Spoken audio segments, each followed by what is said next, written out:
Bismillahirrahmanirrahim. Assalamualaikum warahmatullahi wabarakatuh. Baik, perkenalkan nama saya Sela Apriana, NIM 190701604 dari kelas Psikologi 5B akan menjelaskan mengenai sejarah pendidikan ARBK menuju inklusi dan penyelenggaraan pendidikan inklusi. Sejarah pendidikan inklusi di Eropa. Di Eropa, sekolah dasar mempunyai sejarah yang cukup panjang sejak pengesahannya secara resmi oleh Raja Christian ke-6 pada tahun 1739. Dasar sekolah tersebut adalah untuk semua dan untuk setiap orang. Sekolah merupakan elemen kunci dalam proyek keagamaan.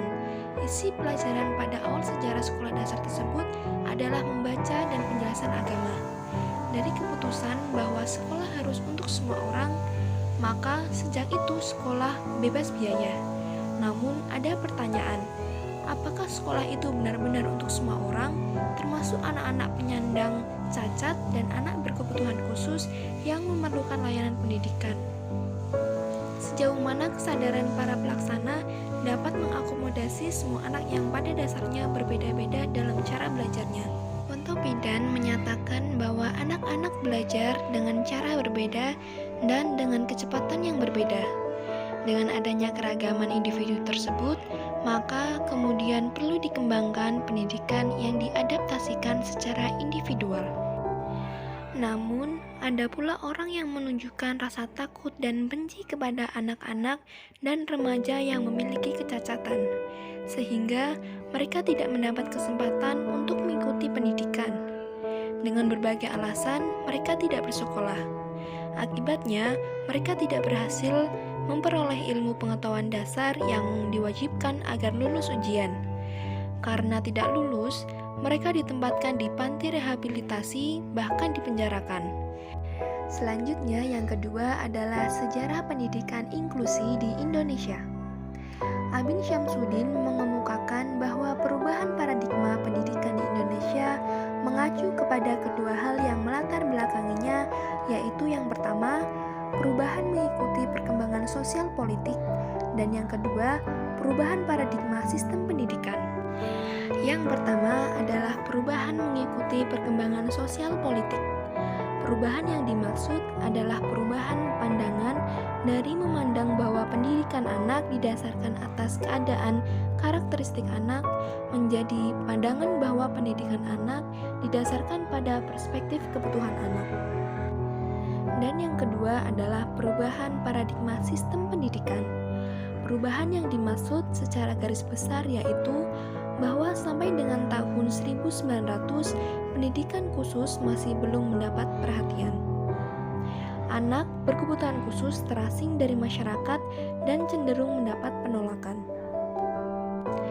Pada dekade 1980 sampai 1990, pendidikan bagi anak berkebutuhan khusus sudah mulai dikelompokkan sesuai dengan spesialisasinya.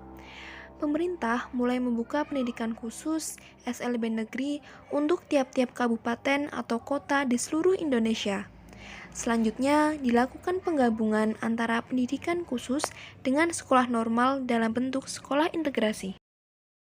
Pada dekade 1990 sampai 2000, dengan munculnya paradigma pendidikan untuk semua yang telah menjadi kesepakatan masyarakat dunia, maka semua anak berhak mendapat layanan pendidikan dengan konsep inklusi. Sekolah-sekolah reguler secara bertahap dapat menerima anak-anak berkebutuhan khusus yang berada di sekitar sekolah tersebut. Selanjutnya adalah penyelenggaraan pendidikan inklusi.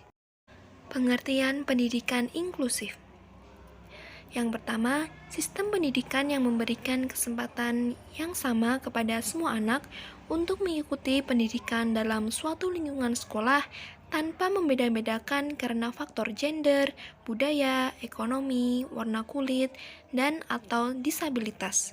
Yang kedua, sistem pendidikan yang mengakomodasi kebutuhan semua peserta didik didasarkan atas hasil need assessment. Dan yang ketiga, strategi mencari cara dalam mengatasi hambatan karena gender, budaya, ekonomi, warna kulit, dan atau disabilitas agar semua peserta didik dapat berpartisipasi secara penuh dalam proses pendidikan tanpa suatu diskriminatif. Konsep inklusif. Inklusi berarti sekolah harus mengakomodasi semua anak tanpa memandang kondisi fisik, intelektual, sosial, emosional, linguistik, atau kondisi lainnya. Secara luas, inklusi juga berarti melibatkan seluruh peserta didik tanpa kecuali. Prinsip pendidikan inklusif. Pelaksanaan pendidikan inklusif memang sangat besar tantangannya, namun harus berkomitmen terhadap prinsip penyelenggaraannya. Yang pertama ada present atau hadir. Yang kedua acceptance atau diterima. Yang ketiga participation atau berpartisipasi. Dan yang keempat achievement atau berprestasi. Bagaimana pendidikan inklusif seharusnya dilaksanakan? SPPI harus memenuhi standar minimal. Untuk menyelenggarakan sistem pendidikan inklusi, hal prinsip yang tidak dapat hindarkan adalah melaksanakan proses pengembangan komponen sistem pengelolaan pendidikan di sekolah penyelenggaraan pendidikan inklusi. Yang pertama ada manajerial, meliputi perencanaan, penyelenggaraan, dan pengawasan sistem persekolahan. SPPI harus mewujudkan prinsip inklusivisme sejak dari perencanaan, proses penyelenggaraan, pemantauan atau pengawasan, hingga evaluasi dan penyusunan rencana tindak lanjut penyelenggaraan program sekolah. Yang kedua, kurikulum.